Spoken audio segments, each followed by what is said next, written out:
acordo com suas emoções, seus sentimentos. Tudo que Deus colocou em nós está no coração.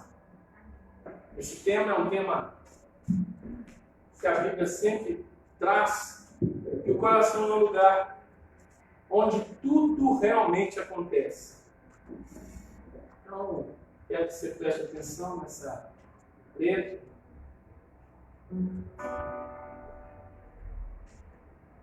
Amém?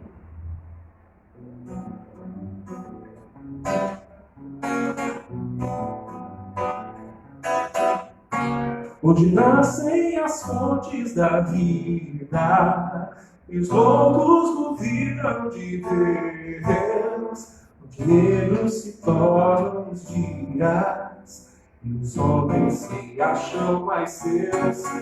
Quem despeja na boca as palavras, transformando-as em pedra ou cristal, quem deseja na face a beleza, mas se torna um carrasco no golpe final. Coração, entre o bem e o mal, que distância haverá. Coração, um amigo bandido, talvez, quem te conhecerá.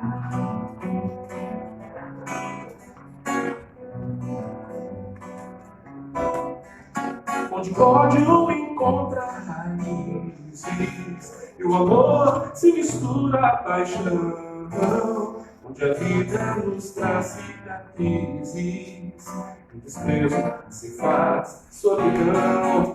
Quem despeja nas veias a vida e na morte é o silêncio fatal. Quem conhece a verdade da história, cruel testemunha num lance final. Coração, entre o bem e o mal, e distância haverá. Coração, um amigo bandido, talvez, quem te conhecerá. Coração, entre o mal, e distância haverá. Coração, um amigo bandido, talvez, quem te conhecerá. Quem te conhecerá. Quem te conhecerá. Amém, amém. Coração é esse lugar.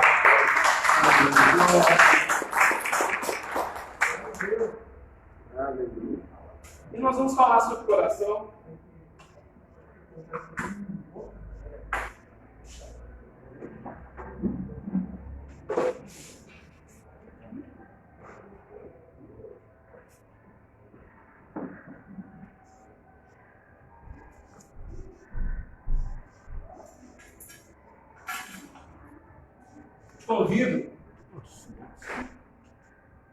Te convido que abramos a palavra de Deus em 1 Coríntios, capítulo 7. O tema dessa mensagem é servir a Deus como casado ou solteiro. Servir a Deus como casado ou solteiro. Você decide. Aleluia. Glória a Deus. Este sermão é sobre o coração dos homens, no campo em que uma pessoa tem a livre agência. Antes de lermos a palavra, eu quero falar sobre uma introdução breve, sobre o que se refere a essa ministração. Nós temos uma livre agência que Deus nos dá para seguirmos sozinhos, como solteiros, ou como uma pessoa que nós mesmos escolhemos. Então, eu e você temos de Deus a livre agência de vivermos solteiros e servirmos a Deus, ou escolhermos uma pessoa para junto conosco servir a Deus. Não é Deus que escolhe, sou eu mesmo que escolho, já vou deixando essa informação. De acordo com a direção da Bíblia, eu faço certas asseverações, algumas considerações, então eu posso tomar a decisão de casar. E existirão aqui nessa palavra algumas sínteses, na verdade duas frases diretas que a Bíblia nos alerta, tanto para nós casados, quanto para os solteiros. Existem desejos absolutizados, desfocados e incontroláveis no ser humano, de querer encontrar a todo custo alguém. Existe algo inerente no ser humano, que é o desejo, de fato, de se completar numa outra pessoa, que a gente queira se entregar para o resto da vida. Isso aí, o ser humano é monogâmico e Deus o criou com essa característica. Tem até uma música do mundo que diz encontrar alguém. No mundo nós vemos esse desejo tão absoluto de procurar encontrar em alguém a solução do seu problema, que as pessoas até esquecem que o outro não é a solução do meu problema. Casamento não é a solução do problema. Eu preciso descobrir qual é o meu problema antes de procurar na união romântica. Essa união romântica que inspira tantas canções do mundo, tantas músicas, né, que falam sobre o desejo de encontrar alguém. Então, essa ministração é para que descobramos verdadeiramente qual é o nosso problema, seja casados ou solteiros. Qual é realmente o nosso problema? Salientando que servir a Deus casado não é brincadeira. Isso também é um alento para o solteiro, porque muitos solteiros pensam que estão deslocados na vida. E é bom que você, solteiro, que ouvir essa palavra, que receber essa ministração, tenha consciência de que você está vivendo um tempo precioso que a Bíblia reconhece como um tempo de Deus para a sua vida. Para que você possa investir e usar o seu tempo livre para servir a Deus com a sua liberdade. A liberdade é essa que os casados não a têm toda. E nós vamos deixar isso bem claro. Que a palavra de Deus deixa isso bem claro. Então vamos ao texto. Ora, quanto às coisas que me escreveste, eu estou em 1 Coríntios capítulo 7, de 1 até o 16. Certo? Ora, quanto às coisas que me escrevestes, bom seria que homem não tocasse em mulher. Mas por causa da prostituição, cada um tenha a sua própria mulher e cada uma tenha o seu próprio marido. O marido pague à mulher a devida benevolência e da mesma sorte ao marido. A mulher não tem poder sobre o seu próprio corpo, mas tem o marido. E também da mesma maneira, o marido não tem poder sobre o seu próprio corpo, mas tem a mulher. Não vos priveis um ao outro, senão por mútuo consentimento por algum tempo, para vos aplicardes ao jejum e à oração, e depois ajuntai-vos outra vez, para que Satanás não vos tente pela vossa incontinência. Digo, porém, isto, como que por permissão, e não por mandamento, porque quereria eu que todos os homens fossem como eu mesmo, cada um tem de Deus, contudo, o seu próprio dom, um de uma maneira e o outro de outra. Digo, porém, aos solteiros e às viúvas, que lhes é bom se ficarem como eu. Mas se não podem conter-se, casem-se, porque é melhor casar do que viver abrasado.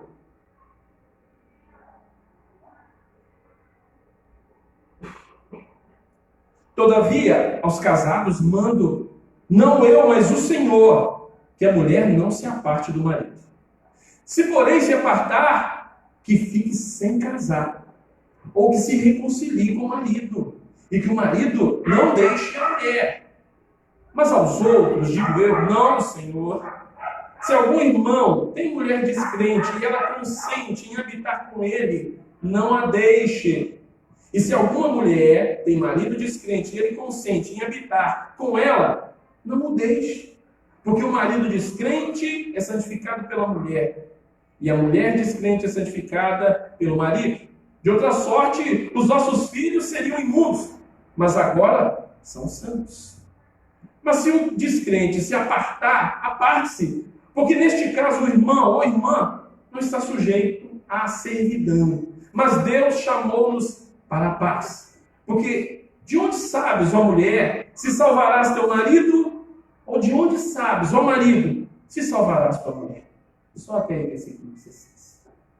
Vamos nos inclinar mais uma vez em oração, nessa fronte, com a Bíblia aberta ainda, Senhor, nós recorremos à tua graça, o teu poder, pois o Evangelho é poder, poder libertador que destrava os preconceitos, os tabus, quebra as fortalezas da mente e abre o caminho para que o Senhor traga entendimento, e esse entendimento é a nossa libertação, é a nossa cura.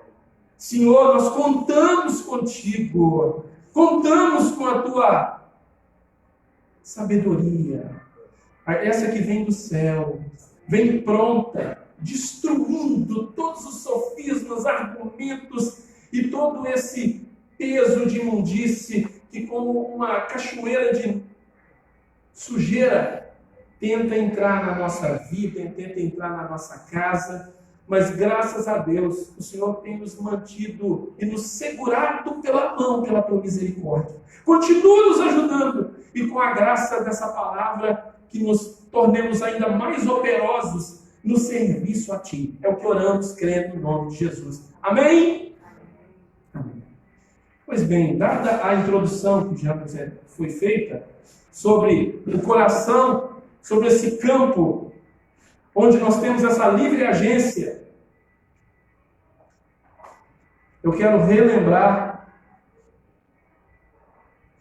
que existem duas sínteses nesse texto. E eu já vou colocar para você que a síntese é o seguinte: se você está casado, fique casado. E solteiro, se você está solteiro, está servindo a Deus, fique solteiro. Mas se você está abrasado, é melhor se casar, se preparar para se casar. Essas são as duas sínteses.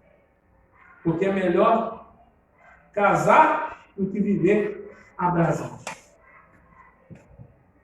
O texto, no versículo 1, nós vamos olhar ponto a ponto, versículo a versículo. Na primeira frase diz o seguinte: ora, quanto às coisas que me escreveste, curioso, irmãos, que os coríntios, os irmãos de Corinto, da igreja, eles tinham muitas dúvidas. Eles tinham dúvidas sobre a ceia, tanto que Paulo tem que escrever a respeito da ceia nesse mesmo livro. Ele fala sobre a ressurreição, capítulo 15 inteiro, capítulo 70, versículo, falando sobre a ressurreição, porque os cristãos corintios tinham dúvidas a respeito da ressurreição. Paulo fala sobre ofertas, porque eles tinham dúvidas a respeito de ser necessário eles ofertarem. Eles tinham dúvidas sobre isso. Muitas pessoas têm dúvidas a respeito de dízimo, oferta na igreja. Eles tinham. Eles tinham dúvidas sobre dons espirituais. Eles precisam de esclarecimento. Paulo dá uma aula sobre dons espirituais, sobre a diversidade de dons, sobre o uso no corpo, sobre o propósito, a finalidade dos dons. Mas eles não escrevem a Paulo para lhes esclarecer sobre nenhum desses assuntos. Eles escrevem para que Paulo lhes fale a respeito de casamento. E é curioso, justamente por causa disso. Nós, na nossa cerne, em nossa essência, temos um interesse especial pela sexualidade, pelo sentimento romântico. E o ser humano tem mais curiosidade sobre isso, sobre essas coisas que são mais rasas e falam mais aos instintos do que a espiritualidade. E verdade seja dita, os coríntios não eram muito espirituais, eles eram carnais. Eles só tinham compreensão para essas coisas na área dos sentimentos. Eles queriam saber de casar. Meus amados, aqui fica claro, quando Jesus denuncia que a geração de Noé, a geração pré-diluviana, era uma geração que só se importava com duas coisas: casar e dar-se em casamento. Ou seja, só se preocupava em arrumar alguém para casar e fazer neném. Era só isso que eles preocupavam. E até que veio o dilúvio, e quando veio, encontrou a todos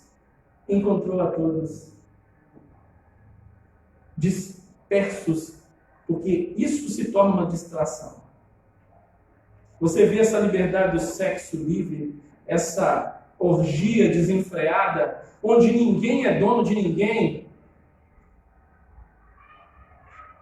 E tudo isso é uma distração que Satanás arruma. Você pode ver que as pessoas solteiras não são solteiras. Elas não são solteiras e não são casadas. Se elas fizeram essa opção de viverem solteiras segundo o mundo, solteiro segundo o mundo não é um solteiro da Bíblia. Não é um solteiro.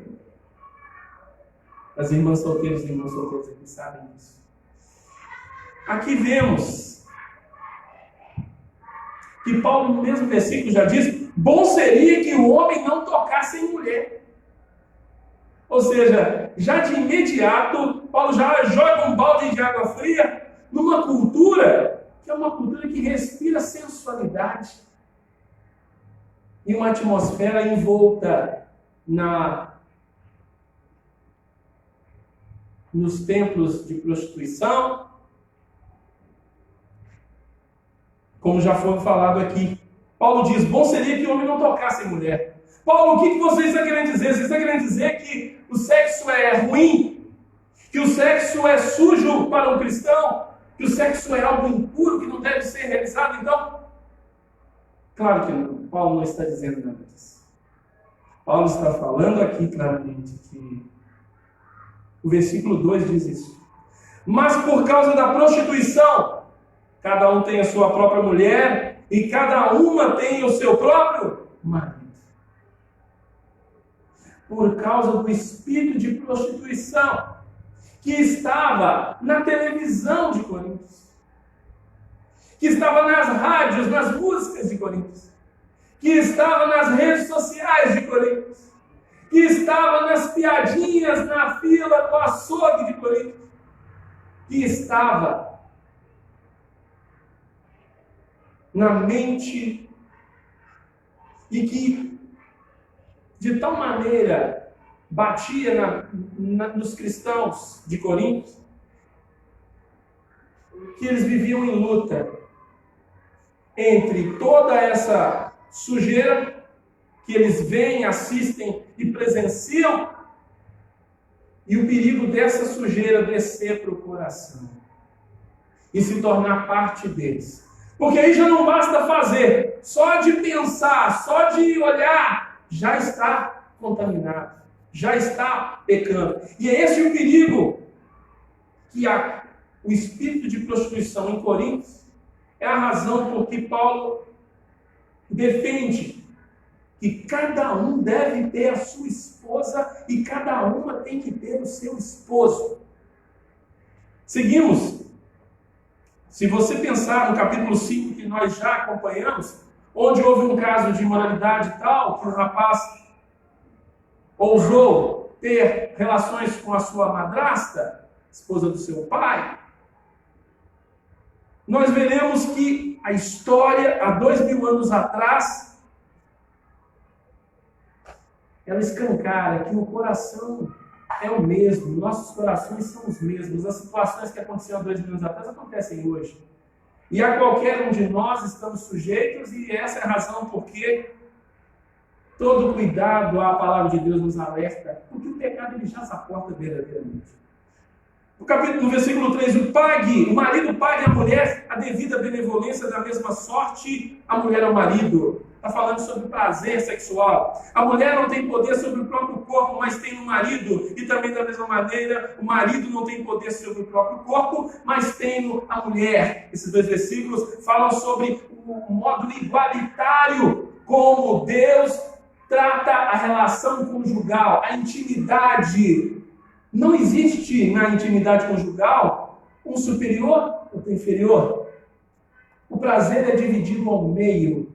Os dois devem desfrutar dessa bênção dentro da proteção do sacramento do casamento. É bom falar isso em reuniões de encontro de casais, mas nós não estamos tendo encontro de casais. Porém, essa é a palavra de Deus para todos que são solteiros também. Para que você possa ter a oportunidade de ouvir o que a palavra de Deus já tem sido falada. Eu tenho certeza que todos conhecemos. Paulo está dizendo para quebrar os preconceitos.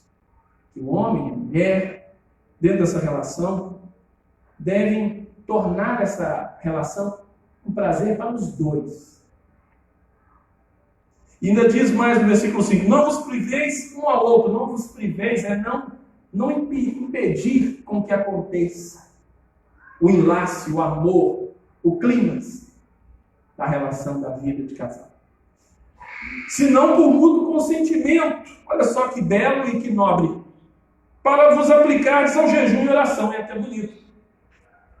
E depois ajuntar-vos outra vez, para que Satanás não vos tente pela vossa incontinência. Paulo tem uma sensibilidade a ponto de falar, escuta, vocês não vão ficar... E havia cristãos que se separavam e durante um tempo faziam jejum. Mas Paulo está dizendo aqui, olha, vocês não devem fazer jejum de sexo por muito tempo sem um acordo com o cônjuge para evitar o mal. O mal que nós sabemos é o perigo das tentações que aconteçam na vida do outro cônjuge lá, coitado, que não está sabendo de nada, né? A palavra de Deus ela é crua, ela fala e ela fala as verdades que precisam. Você está sendo edificado, você está compreendendo. É sobre casamento isso aqui, viu? Palavra de Deus. Deus fala sobre casamento. Deus se importa muito com isso aí. Não é só você não. Digo, porém, isto como permissão e não por mandamento. Há uma distinção entre concessão de Paulo e o mandamento do Senhor. Mas não é que a concessão que Paulo está dizendo é menos importante.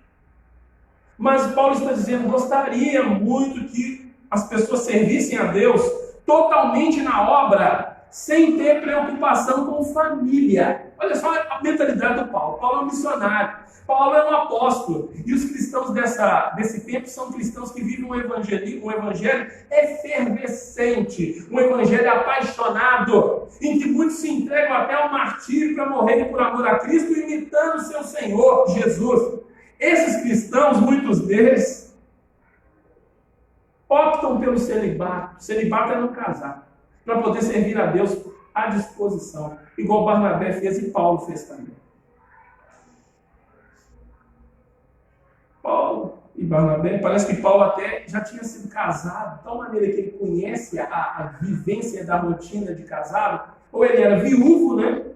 Ou possivelmente ele já teria sido casado. Bom, no versículo 7 ele explica que apesar dele ter o desejo que todos os homens vivessem como ele sabe muito bem que isso não é para todos, e ele reconhece que não é para todo mundo, não é todo mundo que pode viver como Paulo.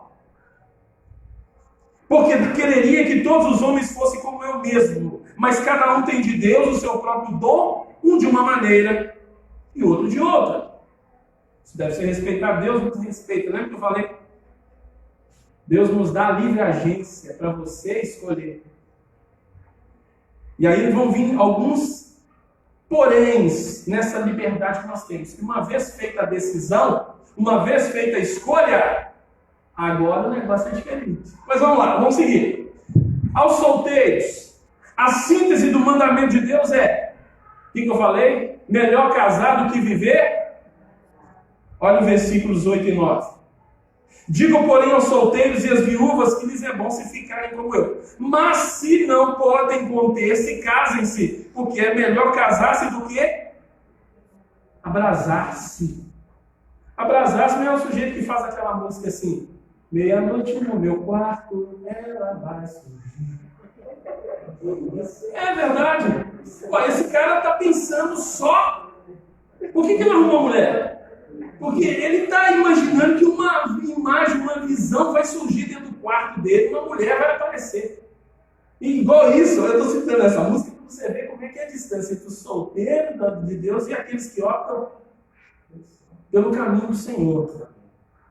Você não pode viver nessa fantasia, a gente não pode viver assim. Né? E aqui ele diz: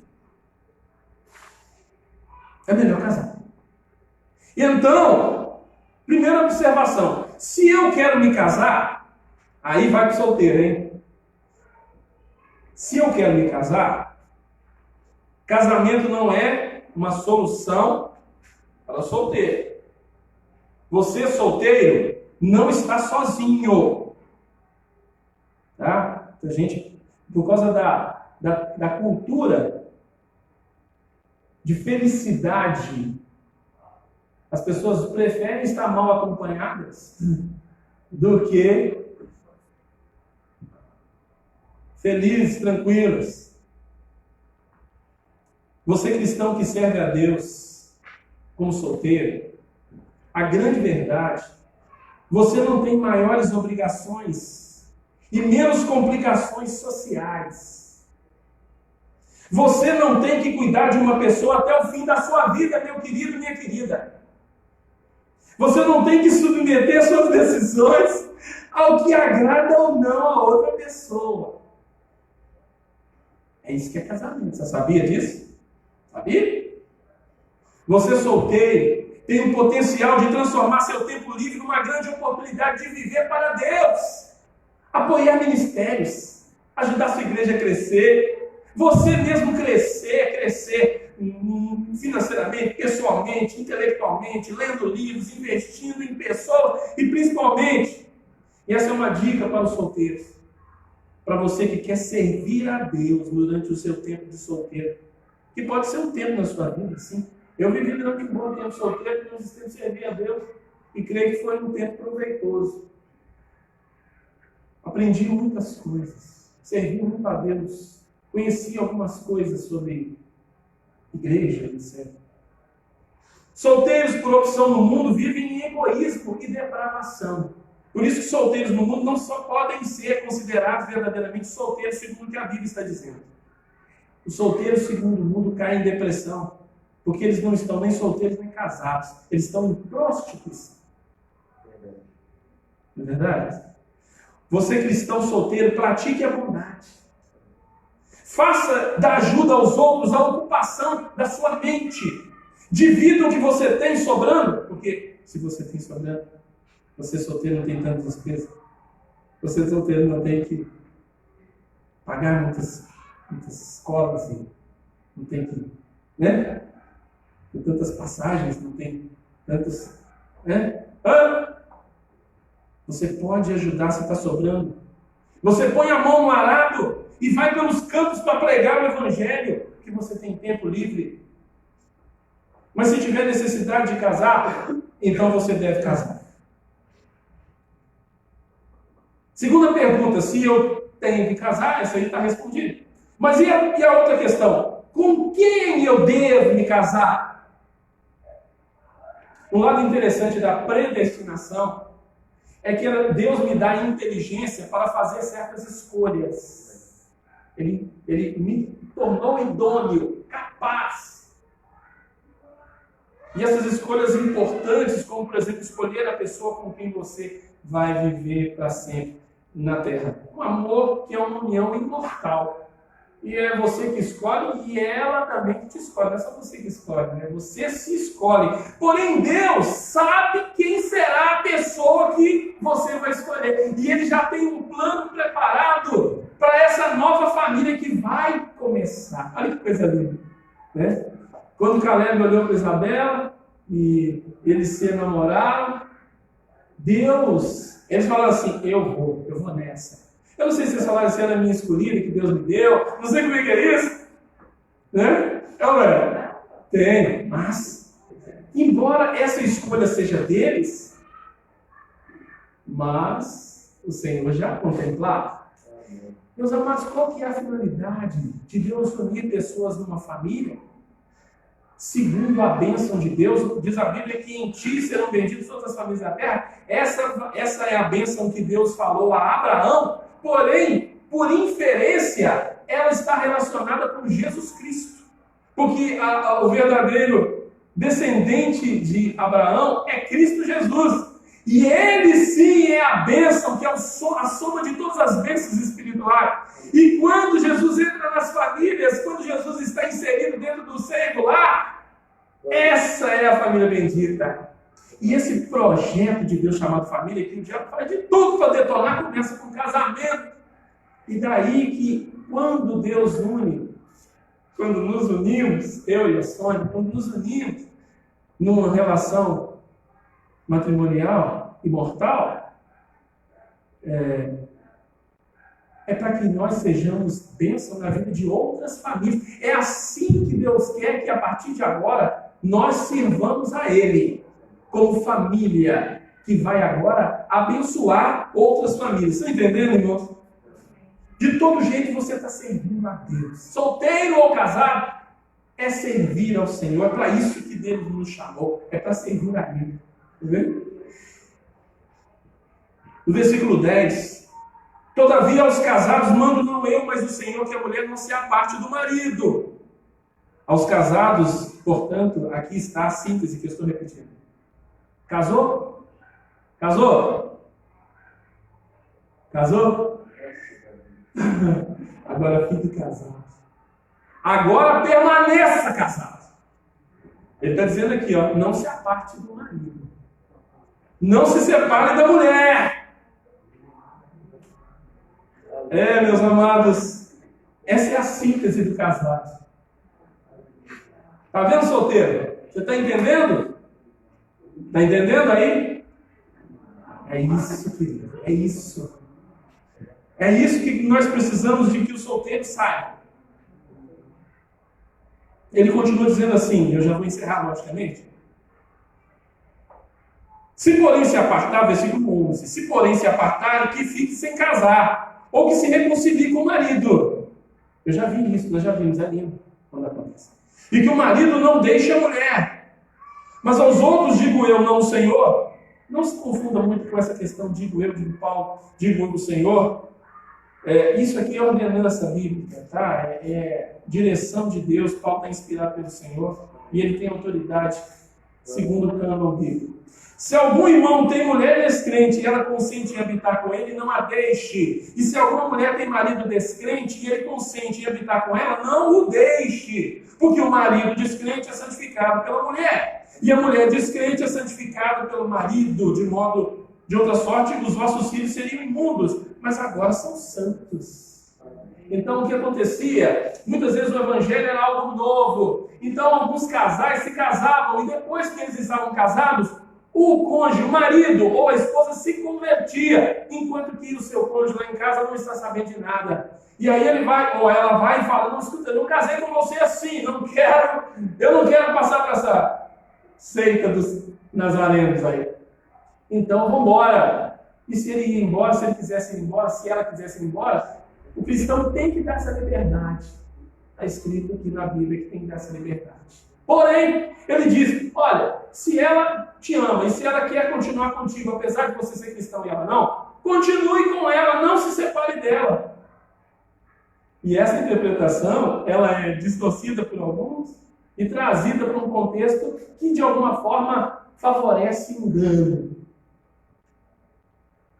O casamento no Senhor não é um casamento só de pessoas que são cristãs e que foram ao altar. O casamento no Senhor é qualquer casamento onde alguém se une à sua esposa e os dois apresentam como testemunha. Não importa se foi diante de um altar idólatra, não importa. Foi diante do Senhor, Deus é testemunha. Pronto, e acabou. Eu não casei no Senhor, então você... Não, vai não. Se ela quiser continuar, você vai continuar com ela. Se ele quiser continuar contigo, você vai continuar com ele. E aqui está dito que duas pessoas consideradas por Deus aptas para desenvolver essa interação extrema e radical que é a união sexual. Mas o casamento, o matrimônio, não é apenas uma união sexual. O nível de união sexual dentro do contexto geral de casamento é apenas uma fração. Porque o casamento envolve uma intimidade muito maior até do que a união sexual. O que envolve, então, o casamento? O casamento envolve o sonho dos corações entrelaçados. Envolve o destino de uma família que há de ser gerada. Envolve, sobretudo, a missão como instrumento de cura para as outras famílias da terra.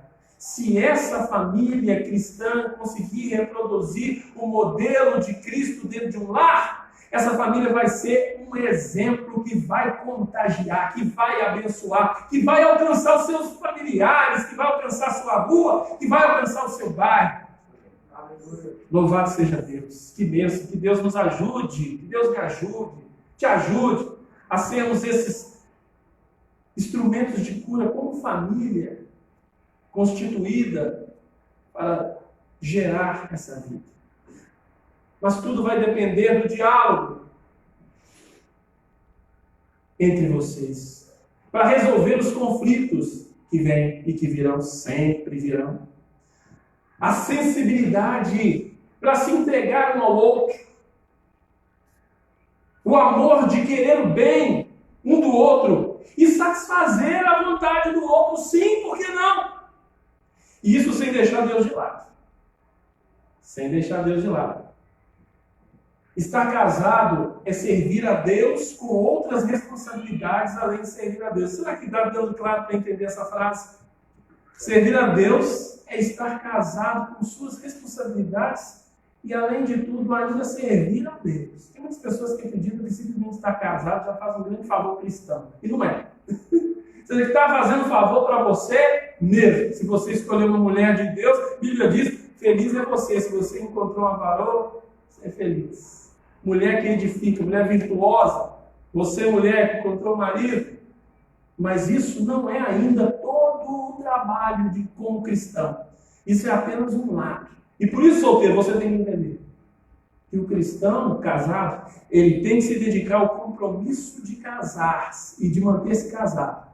Mas ele tem que continuar servindo a Deus, servindo a igreja, cumprindo o ministério, evangelizando, sendo um adorador, sendo um membro da comunhão, sendo alguém que é um discípulo também, certo? E é um ministro. Todos nós somos ministros e ministros de Deus. Então, não é só estar casado. É complicado. As mulheres, as irmãs sabem muito bem que eu olho a rotina da minha esposa extremamente puxada. Né? Não somente pelo caso específico da nossa filha, mas eu vejo, dentro do contexto geral, que a mulher, dentro do casamento, ela sabe que ocupa um papel muito especial e sem ela as coisas não andam. Não é verdade? Estão lascados, né, galera? Nós estamos perdidos sem pai. E a palavra compromisso para descrever casamento é muito pouco. Viu, solteiro? É muito pouco, porque casamento foi feito para santos.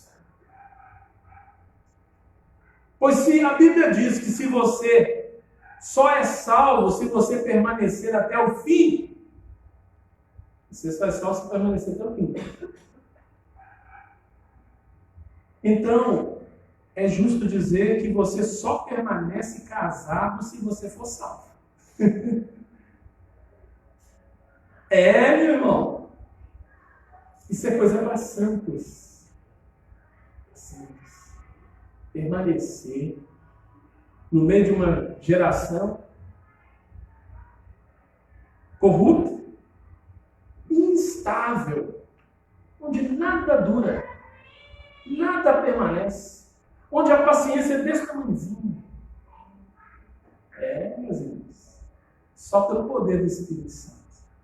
Né? Graças a Deus, eu tenho que ajudar. Eu vou fazer 25 anos de casado, e esse ano, né? Você também vai fazer. Né? Você está de parabéns. 25 anos comigo. É bom de falar. Ô, como é que é? Versículo 15 para encerrar. Mas se o descrente se apartar, aparte, porque neste caso o irmão ou a irmã não está sujeito à servidão. Mas Deus chamou-nos para a paz, porque de onde sabes, ó mulher, se salvarás teu marido?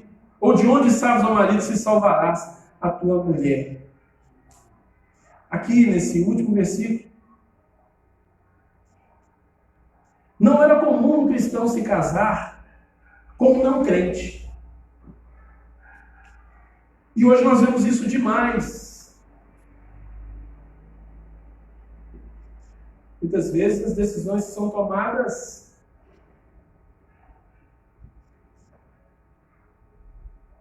as pessoas, primeiro elas marcam um casamento e depois elas vão orar a Deus para que faça a obra, para que converta a pessoa com quem a gente escolhe se casar. E essa é uma aventura. Essa é uma aventura perigosa. E ao embarcar nessa aventura, esquecemos o texto da Bíblia que diz que não há comunhão entre luz e trevas. A pessoa meditar na palavra de Deus e perceber que na palavra de Deus está escrito que não há comunhão entre luz e trevas. Ela hesitaria em tomar tal decisão. Cristãos. Porque os filhos sofrem muito. A pessoa troca cristão por casar-se. Nós já vivemos essa situação acontecer em recorrência. O próprio cristão sofre. E os filhos sofrem mais ainda. Então essa é a razão por que vocês, quando casar, se você for casar, observe essas dicas da palavra de Deus. E a conclusão é uma só. Eu quero concluir apenas com umas perguntas aqui. Como você tem servido a Deus? Você tem servido a Deus como casado? Você tem servido a Deus como solteiro? Quem é o casado segundo os preceitos da palavra de Deus? Quem é casado? O que é ser casado? Será que nós correspondemos à condição de um casamento cristão? Como solteiro, como você tem servido a sua vida como solteiro? Você se enquadra dentro dos preceitos da palavra de Deus, do que a Bíblia chama de solteiro?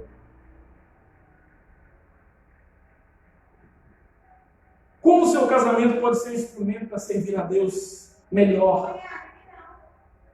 Ajudando outras famílias a serem curadas.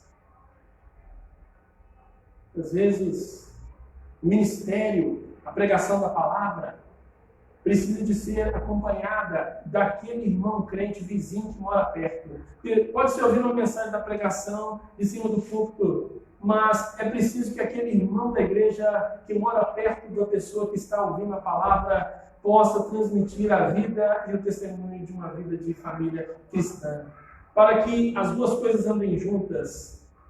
E é por isso que é tão importante nós, como líderes que pregamos, não somente vivamos a palavra, preguemos a palavra, mas cuidemos do rebanho, para que as famílias sejam saudáveis. A pregação deve ser pregada e a vida deve ser vivida.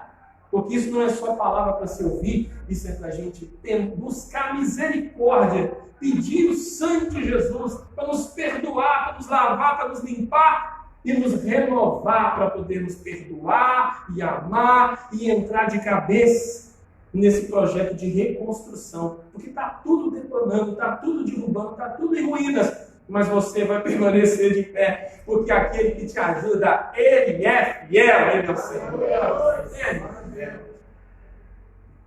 Nós oramos também pelos solteiros, por sua vida sentimental, você que ouviu, recebeu essa palavra, e viu como que você tem vantagem, como que a Bíblia diz que não é ruim a sua condição. Sua condição é de oportunidade. E nós queremos orar também pelos solteiros, para que você conheça modos criativos de servir a Deus dentro desse tempo que Deus te deu. Que não sabemos quanto tempo vai durar, pode durar um pouco de tempo, pode terminar logo, mas enquanto isso, servir a Deus da melhor maneira que você puder. E mesmo porque Jesus está voltando. Jesus está voltando. Deus nos dê graça e vitória e saúde para podermos romper. Queremos orar agora, pedindo a Deus, Senhor, clamamos a Ti essa palavra, graças, porque essa palavra é para mim